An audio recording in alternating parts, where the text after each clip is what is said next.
Morning and Assalamu alaikum students. Welcome to MCPS online classes. As you all know, in my previous video I have started chapter 5 glimpses of the past.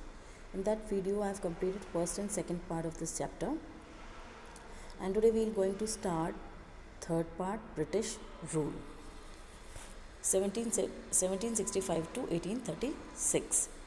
अब British rule जो है वो 1765 से 1836 के बीच में चला था, और इस ब्रिटिश रूल में क्या क्या हुआ, दौरान क्या क्या हुआ, क्या क्या घटनाएं घटी हैं इंडिया में, वो हम इस पार्ट में देखेंगे। इससे पहले मैं बता दूं, फर्स्ट और सेकंड पार्ट में मेनली ये था कि ब्रिटिश ने जो है वो भारत को जीतना शुरू कर दिया था, और काफ़ी हिस्सों पे ब्रिटिशर्स ने अपना राज जो है वो भारत पे जमा लिया था, और काफ़ी इंडियन राजा भी उनके सपोर्ट में थे और काफ़ी प्रजा भी उनके सपोर्ट में थी। ठीक है, अब देखते हैं ब्रिटिश रूल के दौरान क्या क्या हुआ। Let's start. Religious leaders preached ideas like untouchability and child marriage. जो धार्मिक नेता थे वो प्रवचन दे रहे थे किसके बारे में? अनटचेबिलिटी के बारे में और चाइल्ड मैरिज के बारे में। अनटचेबिलिटी यानी छुआछूत, और चाइल्ड मैरिज यानी बाल विवाह के बारे में। Anyone who crosses the sea loses his religion. अब कुछ लोगों का कहना था कि जो भी समुद्र क्रॉस करेगा, समुद्र को पार करेगा, वो अपना रिलीजन, अपना धर्म जो है वो खो देगा, मतलब वो अधर्मी बन जाएगा। कुछ लोगों का कहना था all the miseries in the world is due to women. जितनी भी दुनिया में दुख हैं वो किसकी वजह से हैं? वुमेन यानी औरत की वजह से हैं। The truth was that Indian had lost self respect and the British scorn them. सच ये था कि इंडियंस ने, भारतीयों ने अपना आत्मसम्मान खो दिया था, और ब्रिटिशर्स जो हैं वो उनको नीचा समझते थे, भारतीयों को नीचा समझते थे। क्या बोलते थे? The natives are unworthy of trust, incapable of honesty. उनका ये मानना था अंग्रेज़ों का कि यहाँ के रहने वाले नेटिव्स, मतलब यहाँ के रहने वाले जो हैं वो ट्रस्ट यानी कि भरोसा करने के काबिल नहीं हैं, और इनकेपेबल ऑफ ऑनेस्टी मतलब जो है उनके अंदर इतनी कैपेबिलिटी नहीं है, इतनी काबिलियत नहीं है कि वो ईमानदार हो सकें।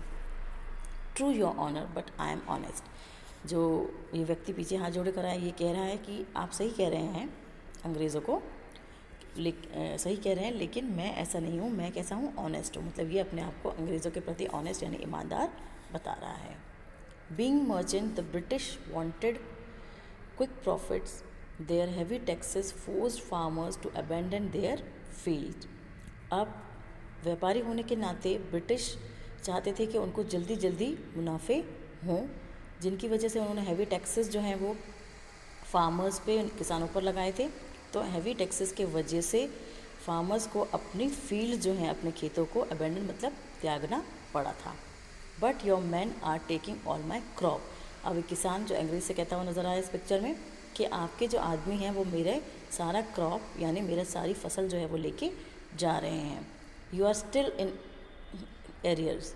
अब ये किसान बोल रहा है कि, सॉरी, अंग्रेज़ बोल रहा है इस किसान से कि आप अभी भी ऋणी हो। ऋणी मतलब कि पहला पुराना आपका जो है रकम जो है, पुराना टैक्स जो है आपका बाकी है। If you don't pay next week I will send you to jail. अगर तुमने अगले हफ्ते वो जो पुराना बकाया पे नहीं किया तो मैं तुम्हें जेल भेज दूंगा। ये अंग्रेज़ जो है इस किसान से कहता हुआ नज़र आ रहा है इसमें। Still the British invented other methods which gave them more profits. उसके अलावा भी ब्रिटिश जो है वो बहुत नए नए तरीके ईजाद कर रहे थे जिससे उनको ज़्यादा से ज़्यादा प्रॉफिट, ज़्यादा से ज़्यादा मुनाफा हो। The goods manufactured in England should not have any import duty when brought into India. अब उन्होंने क्या रूल बनाया कि जो गुड्स, जो सामान इंग्लैंड में बनाया जाएगा वो सामान पर कोई इम्पोर्ट ड्यूटी यानी आयात कर नहीं लगाया जाएगा जब वो इंडिया में आएंगे। A good idea. दूसरा अंग्रेज़ बोल रहा है कि ये बहुत अच्छा आइडिया है, बहुत अच्छा रूल है। The East India Company's laws began to cripple Indian industry. जो ईस्ट इंडिया कंपनी जो लॉज बनाए थे, जो कानून बनाए थे, जिसके वजह से इंडियन इंडस्ट्री जो कैसे हो गई थी, अपंग की तरह हो गई थी। मतलब इंडिया में जो भी कारोबार चल रहे थे उसमें कोई भी मुनाफा नहीं हो रहा था, बिल्कुल अपंग हो चुकी थी। Inevitably famines allowed inevitably famines followed between 1822 and 1836.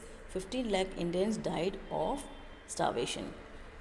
अब फेमाइन्स यानी कि भुखमरी से जो है बहुत सारे, अब इस वजह से जाहिर सी बात है कि फेमाइन्स यानी कि भुखमरी से भुखमरी हो गई इंडिया में, जिसकी वजह से 1822 से 1836 के बीच में 15 लाख इंडियन जो हैं, 15 लाख भारतीय जो हैं वो स्टार्वेशन यानी कि भुखमरी की वजह से, भूखे रहने की वजह से उनकी मृत्यु हो गई। फेमाइन्स मीन्स अकाल होता है, अकाल पड़ा था।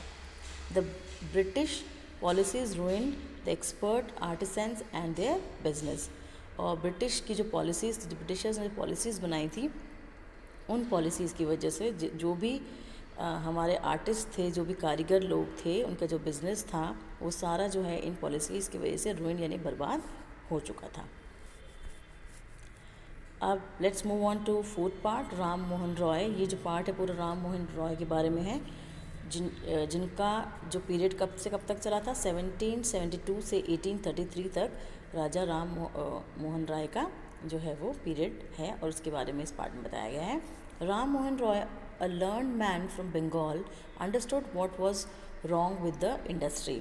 राम मोहन राय जो है लर्नड मैन मतलब एक पढ़े लिखे आदमी थे, जो कि कहाँ से थे, बंगाल से थे। वो समझ गए थे कि हमारे इंडिया में, हमारी देश में क्या चीज़ गलत हो रही है। Let us not despise ourselves, our ancient culture is great and we are capable of greater achievements and we must first reform our society, superstitions have been ruining us. अब वो क्या कह रहे हैं अपने भारतीयों से कि हमें अपने आप से नफ़रत नहीं करनी चाहिए। डिस्पाइज मतलब नफ़रत नहीं करनी चाहिए। हमारा जो पुराना कल्चर है, हमारा जो जो भी कल्चर इंडिया का रहा है वो कैसा है, महान है, और हमारे अंदर इतनी काबिलियत है कि हम और भी अच्छा हासिल कर सकते हैं, और हमें अपनी सोसाइटी को वापस से जो है खड़ा करना चाहिए। सुपरस्टिशंस की वजह से हमारी हम लोग जो है वो बर्बाद हो रहे हैं। हमें अंधविश्वास, सुपरस्टिशन मतलब अंधविश्वास नहीं करना चाहिए, जिसकी वजह से हम लोग बर्बाद हो रहे हैं। He told his wife Uma, cows are of different colors but the color of their milk is the same। उनका कहना था कि काव जो है वो अलग अलग रंगों की होती हैं, गाय जो अलग अलग रंगों में पाई जाती हैं, लेकिन उनका दूध का रंग जो होता है वो सेम होता है। उसी तरह से different teachers have different opinion but the essence of every religion is the same. इसी तरीके से अलग अलग अध्यापकों के अलग अलग विचार होते हैं, लेकिन हर रिलीजन का निचोड़ जो होता है वो सेम ही होता है, एक ही जैसा होता है। ये उनका कहना था। He was attracted by science and modern knowledge. वो जो है आकर्षित थे विज्ञान और आधुनिक ज्ञान से, वो बहुत ज़्यादा अट्रैक्टेड थे, आकर्षित थे। Knowledge should be practical and scientific. उनका मानना था कि नॉलेज जो है वो व्यवहारिक और वैज्ञानिक होनी चाहिए। He cross the seas and went to England to see what made the British powerful and there he told them.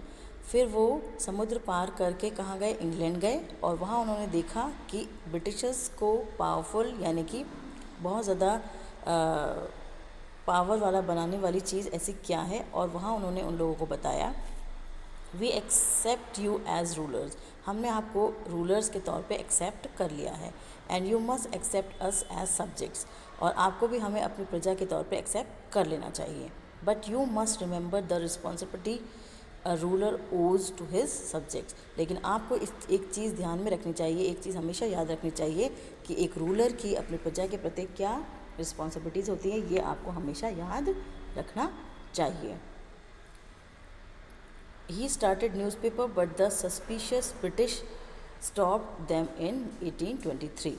उन्होंने एक न्यूज़पेपर भी स्टार्ट किया था, जो शक्की ब्रिटिशर्स ने स्टॉप करवा दिया 1823 में। उनको लग रहा था कि ये हमारे लिए कोई ख़तरा ना बन जाए ये न्यूज़पेपर, इसलिए उन्होंने डर की वजह से, शक की वजह से, जो हमेशा उन पर शक करते थे, इसकी वजह से उन्होंने ये न्यूज़पेपर 1823 में 1823 में बंद करवा दिया।